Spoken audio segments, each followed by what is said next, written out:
Hi there. You're tuned into the Birth Whisperer, sharing global wisdom for confident childbirth. This is Anna Wild, and today I am absolutely thrilled to be talking with Jenni Burt. I think the first time I met Jenni, she came to the launch of our cookbook, and I was immediately taken in by her kind and warm personality. She just is one of these people who really glows when you meet her. She's a wonderfully wise woman, and she lives on an amazing property near Motueka in New Zealand with a few other families. They home educate their children and grow incredible vegetables and food for themselves. And Jenni started off on the land living in a teepee and then moved to a yurt, and in time helped to build a straw bale house where she eventually gave birth to her two children. Great. Yeah. So Jenni, both of your children were born at home, and you're living about 45 minutes from the nearest big hospital. And 1 hour. 1 hour, okay, so it's a bit of a distance. And I know for many women in the world, the idea of being so far away from a hospital or even not being at hospital is actually a terrifying idea. Didn't you think that this was like a dangerous thing to do? And how did you feel confident to birth at home? It goes back to my mother giving birth to my youngest brother when I was 11 at home, and we were all there. And my mum's a very beautiful, normal teacher, pianist, nothing alternative or strange, but that's what she did because it's such a normal thing to do. So that's what she taught me. And yeah, we do live an hour away from a hospital, but I feel much safer at home giving birth.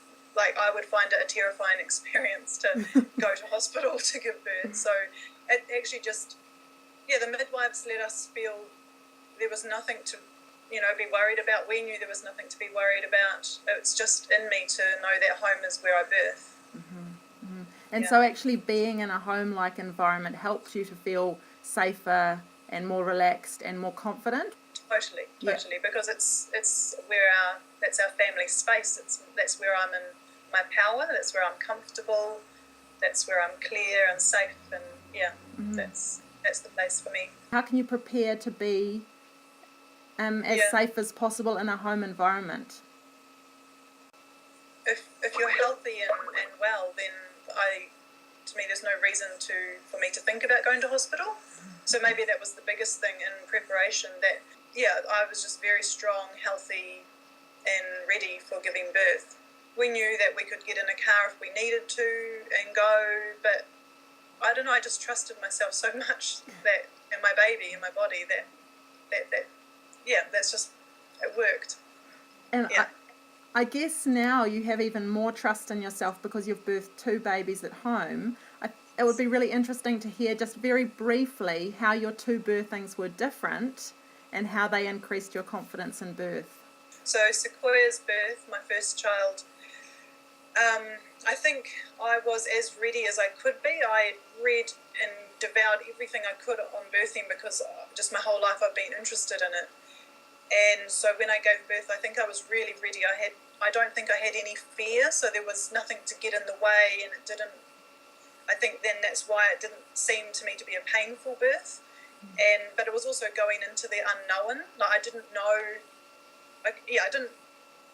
I knew what I wanted, but I didn't know what was going to happen because I'd never done it before. But it was just so amazing and empowering. And then the second time with Jasper, just recently, it was very similar in lots of ways. But because I'd done it once, that was quite a thing for me. Like, I'm doing this, and I'm so happy to be doing this again. But wow, I know what pushing the head out. It's so powerful and intense. And oh my gosh, I'm going to do that again. So I had something to base it on the second time. It's like second time climbing a mountain. You sort of know what you're heading for.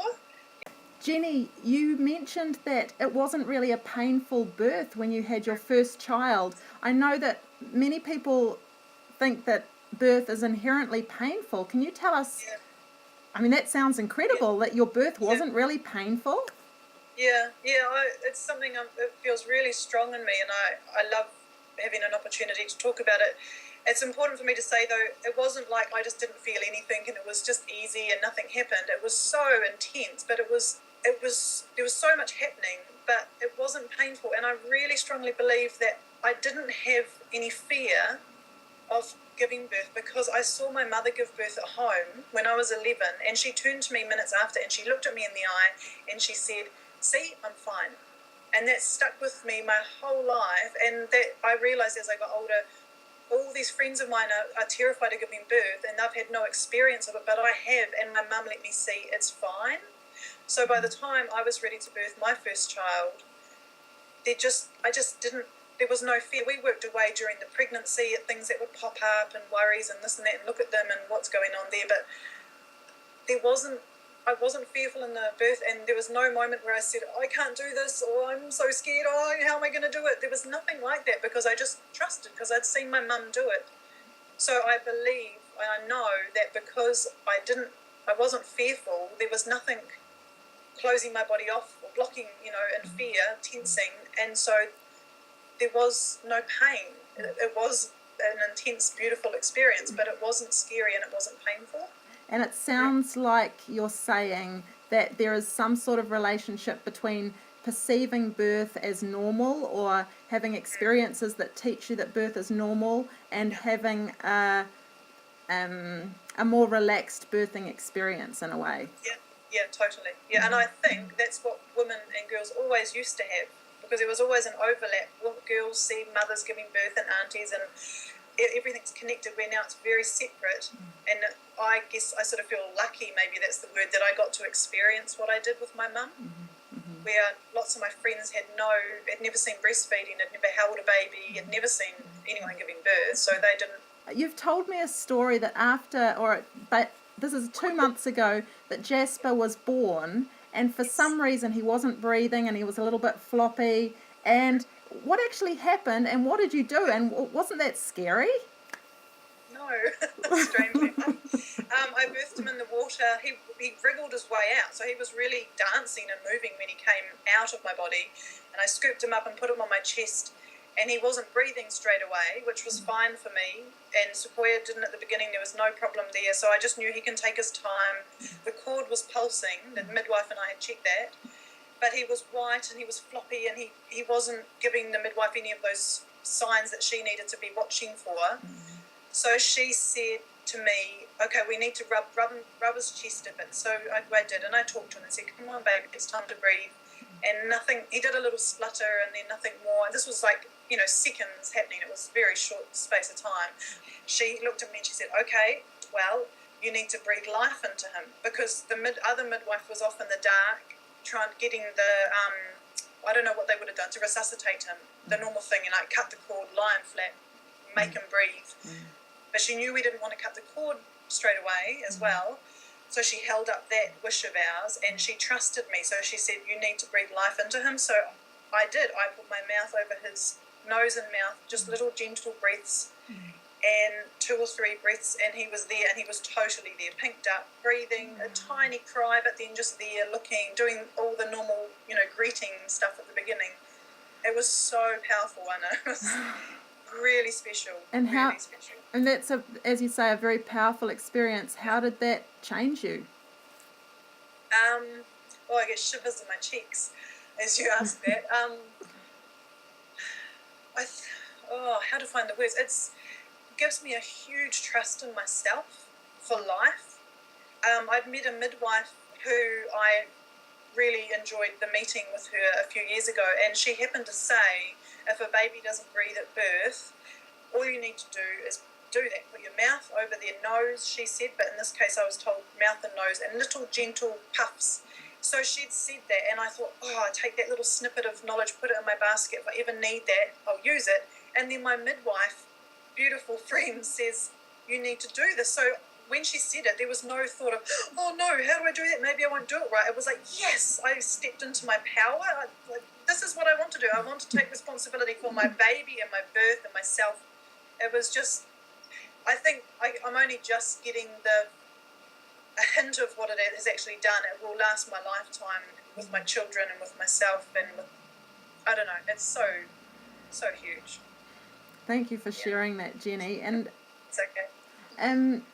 What do you most, given that you've birthed these 2 beautiful children and grown and learned so much from these experiences. What would you most like to share with all of the women in the world who may be pregnant and maybe feeling a little bit anxious about giving birth? What are your words of wisdom? Okay, well, as you asked that, the thing that comes to me was my mother has always said that birthing is the most, she called it, I think, the everyday miracle. She said it's the most normal thing to do and it's the most like miraculous thing all in one. And I always remember those words, but now that I've done it twice, it's like alive. It's not just words I've heard from someone else. It's what we're made to do. It's what our bodies are made to do this.